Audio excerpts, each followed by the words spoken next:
गुजरात के भरूच जिले के राजपारडी इलाके में जो कुछ हो रहा है उसे देखकर ऐसा लगता है कि लोकतंत्र और संविधान की किताबें सिर्फ धूल छाटने के लिए बनी हैं।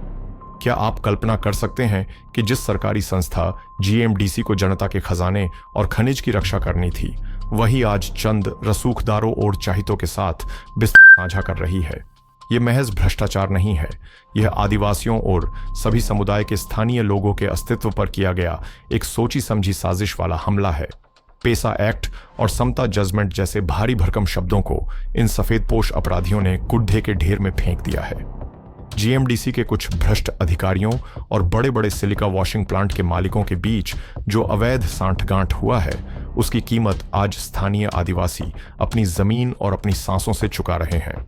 साजिश की गहराई तब समझ आती है जब हम देखते हैं कि जिस जमीन को केवल लिग्नाइट के लिए अधिग्रहित किया गया था, वहां अब चोरी छिपे नहीं पर सरेआम प्रशासन के सामने सिलिका सैंड का काला कारोबार चल रहा है।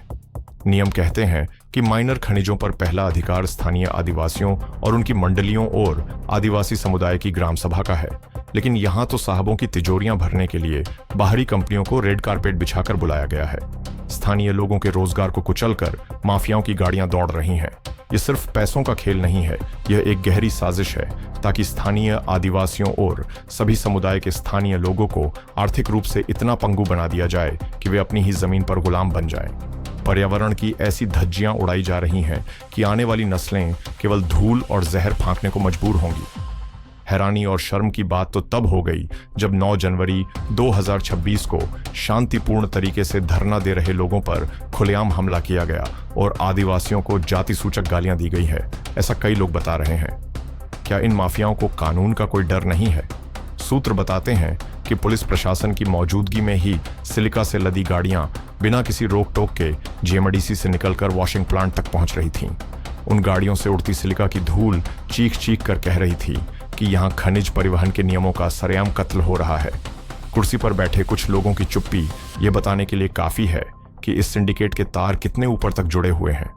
आखिर किसके इशारे पर इन गुंडा तत्वों को इतनी हिम्मत मिली कि वे पुलिस के सामने ही नियमों की धज्जियां उठाएं? ये लड़ाई अब केवल एक धरने की नहीं बल्कि हक और अस्मिता की जंग बन चुकी है। जब रक्षक ही भक्षक बन जाए और सरकारी दफ्तर माफियाओं के अड्डे, तो जनता को जागना ही होगा।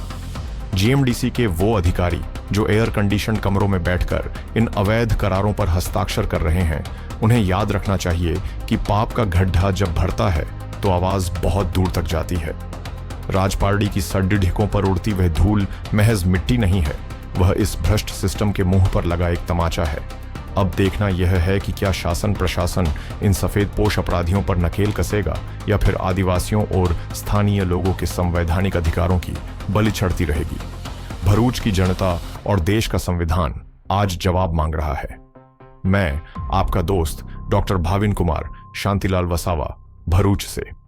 आज અહીંયા આગળ ધરણા પ્રદર્શન પર ટ્રાન્સપોર્ટ એસોસિએશન દ્વારા બેસવામાં આવ્યું છે। ટ્રાન્સપોર્ટ એસોસિએશન દ્વારા વોશિંગ પ્લાન્ટ એસોસિએશન છે તેને સમર્થન કર્યું છે। સાથે સાથે અમારા લોકો સ્થાનિક જે આદિવાસી છે તેમની અને સ્થાનિક લોકોની રજૂઆત એ છે કે જેને જે અહીં આગળ ખનિજ છે એ બાબતે સ્થાનિક લોકોને રોજગારી મળે। આ બાબતે અમે આગળ જીએમડીસીને પણ આવેદન આપ્યું છે અને કલેક્ટરશ્રી અને એસપી સાહેબને પણ આવેદન આપ્યું છે, પરંતુ જે સ્થાનિક લોકોને રોજગારી આપવાની વાત કરવામાં આવી રહી છે, અમારી કેટલા ટાઈમથી માંગણી આ ઉઠી રહી છે, એના ઉપર પ્રશાસન અત્યારે કોઈ ધ્યાન આપતું નથી।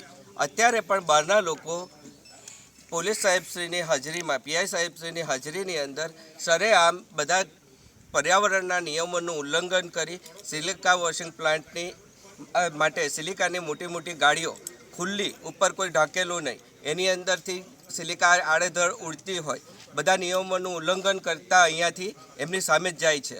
સાથે સાથે અમે ગઈકાલે ધરણા પર બેસવા માટે અમે જે તે વિભાગમાં જાણ કરી હતી, તો સવારથી અહીં ગાડી અમને સુરક્ષા મળવી જોઈતી હતી એવું અમારું માનવું છે। તેમ છતાં અમે લોકો અમારા પોતાની જાતે અહીંયા બેઠા, અમારી પાસે કોઈ રક્ષણ નહોતું।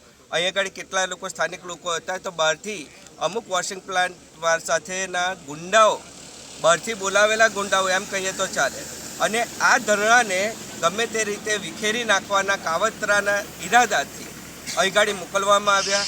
આદિવાસીઓ અહીંયા ગાડી અમને જે જાણવા મળ્યું તો અહીં ગાડી તો 80% આદિવાસી છે. આદિવાસી ભાઈઓ બહેનોને જાતિ વિશે ગાળો દેવામાં આવી, એમને ઝપાઝપી કરવામાં આવી. તો આ અમને જે ધરણા પર બેઠા છે એમનું રક્ષણ મળવું જોઈતું હતું, એ કેમ નહીં મળ્યું? અત્યારે અમારી મુખ્ય માંગો એ છે કે સ્થાનિક લોકોને અહીંયા ગાડી જે 12 ટાયરની ગાડીઓ ચાલે છે એ સ્થાનિક લોકોને રોજગારી મળે. બીજું છે કે અનુસૂચિત 5ના જે 244(1) મુજબ માઇનોર ખનિજ ઉપર જે કંઈ હક છે તે સ્થાનિક આદિવાસીઓનો અને સ્થાનિક આદિવાસી લોકોનો છે, તો એ પણ મળે. અને હવે જો પ્રશાસન અમારી માંગોને યોગ્ય રીતે ગણકારશે નહીં તો આજે તો ટ્રાન્સપોર્ટ એસોસિએશન અને સ્થાનિક લોકો દ્વારા ધરણા પ્રદર્શન કરવામાં આવ્યા છે, પણ ટૂંક સમયમાં 10 દિવસમાં જો આ નિરાકરણ નહીં આવે તો અહીં ગાડીના સ્થાનિક લોકો, સર્વ સમાજના લોકો, આદિવાસી સમાજના લોકો ધરણા પણ ચાલુ થશે, રસ્તા રોકો આંદોલન પણ ચાલુ થશે અને રાજપાડી ઝઘડિયા બંધ પણ અમે રાખીશું જરૂર પડે તો. જો 10 દિવસમાં અમને આ નહીં મળે, અમારે પ્રોપર નિર્ણય નહીં મળે, અમારા ફેવરમાં કામ નહીં થાય, સંવિધાનિક જે અમને મળેલા છે હક એ પ્રમાણે કામ નહીં થાય તો 10 દિવસ પછી અમે આખું ઝઘડિયામાં ખનીજનો આખો વેપાર ઠપ કરવાની ચીમકી આપીએ છીએ. મારું નામ છે કેતન ગાંધી. અમે સૌ ટ્રક માલિકો, સ્થાનિક ટ્રક માલિકો આજે સરકારશ્રીના મામલતદારની પરવાનગી લઈને હડતાલ અચોક્કસ મુદતની કરીને બેઠેલા છે, જેનું મુખ્ય કારણ અમારા સ્થાનિક માણસોને રોજગારીથી રંજાડવામાં આવી રહેલા છે. તથા આજે મોટા મોટા વાહનો લઈને અમારા 16 ટાયરો લઈ ને અમારા 12 ટાયરની 445 ગાડી છે એની રોજગારી ખતમ કરવાનું એક ષડયંત્ર છે, એની વિરુદ્ધમાં અમે બેસેલા છે. અને જે ભાવ આગળ અમારી જોડે જે પ્લાન્ટોવાળાએ નક્કી કરેલા હતા એ પ્લાન્ટવાળા આજે ભાવ ન ચૂકવવા માટે અમને એક જાણ કરેલી હતી. એના કારણે અમો અહીંયા ગાડી સૌ મિત્ર ભેગા મળી ટ્રક માલિકો અચોક્કસ મુદતની હડતાલ પર બેસેલા છે. જ્યાં સુધી અમારું આ નિરાકરણ નહીં આવે ત્યાં સુધી અમે અહીંયા ગાડી હડતાલ પર બેસેલા છે. તથા અહીંયા ગાડી સ્થાનિક માણસોની ગાડી સિવાય બીજા કોઈની ગાડી નહીં ચાલે એવી અમારા સૌની લાગણી અને માગણી છે. મારું નામ છે અંકિત પટેલ. હું સ્થાનિક ટ્રક માલિક છું. હવે આ માંડોઈ મિનરલ્સ કરીને છે જે કંપની, એ ફૂલ તાનાશાહી કરે છે અને અમને લોકોને રંજાડવાનું કામ કરે છે. હવે અમે લોકોએ અમારે ત્યાં જીએમડીસી આવી, હવે જીએમડીસીમાં અમને ધંધો રોજગાર મળશે, અમે લોકો લેન્ડ લૂઝર છે. હવે અમારી જમીનો તો જીએમડીસી ની અંદર જતી રહી. હવે હાલમાં અમારી પાસે તો કોઈ ધંધો રોજગાર છે નહીં, તો અમે અમારી ઘરના જે બાપ દાદાના જે ઘરેણા હતા એ બધા અમે ગીરે મૂકીને અમે ટ્રકો લાવેલા છે. હવે મંડોઈ મિનરલ્સ જાણે કે પેલી કસમ ના ખાઈ લીધી હોય કે અમારે સ્થાનિકને રોજગાર ધંધો આપવો નહીં, એ હિસાબે મંડોઈ મિનરલ્સ અમારા સ્થાનિકને કોઈ પણ રોજગાર નથી આપતી ને ઉલટો સ્થાનિક લોકોના પેટ પર પાટું મારે છે. એટલે એના વિરોધમાં આજે અમે દરેકે દરેક ટ્રક માલિકો એ ધરણા ઉપર બેઠા છે અને અમે પ્રશાસનને અમારા આ મીડિયાના માધ્યમથી અમે રિક્વેસ્ટ કરવા માંગીએ છીએ કે આ મંડોઈ મિનરલ ઉપર તમે યોગ્ય પગલાં લો ને એની તપાસ કરો કે કેટલા લોકલ લોકોને રોજગારી આપે છે. કારણ કે એનો ટોટલ અમે એવું સમજો કે સિલિકા સેન્ટનો વેસ્ટ, અમારું પાણી, આ બધાનો એ યુઝ કરે છે અને દરેક વસ્તુની અવગણના કરે છે. અમારી જોડે આજે લોકલ 6 ગ્રામ પંચાયતો અમારા સહકારમાં છે, એમને સ્થાનિક લોકોને રોજગારી માટે એના માટે અમારી જોડે ઠરાવ કરેલા છે. એ વસ્તુ પણ એ માનતો નથી ને અત્યારે જે પેશા એક્ટની જે ખાસ ગ્રામ સભા યોજાઈ હતી એની અંદર બી દરેક ગ્રામ પંચાયતે અમને કીધેલું છે કે ભાઈ માંડોઈ મિનરલ્સના વિરુદ્ધમાં ઠરાવ કરેલા છે કે ભાઈ લોકલ લોકોને તમે રોજગારી આપો, પણ તે પણ માનતો નથી. એટલે સંવિધાનનું બી એ ઉલ્લંઘન કરે છે. એટલે એની પર યોગ્ય તપાસ થવી જોઈએ એવી અમારી દરેકે દરેક ટ્રક ઓનરની માગણી છે. હવે તું આપી દે ચાલ. હું ટ્રક ઓનર ઝાકીરભાઈ આઝમભાઈ મલેક રતનપુરનો. અમારી એક માંગણી છે કે આ જે મંડોઈ મિનરલ છે એની મનમાની કર્યા કરે છે. 16 ટાયર એંગાડી બંધ છે.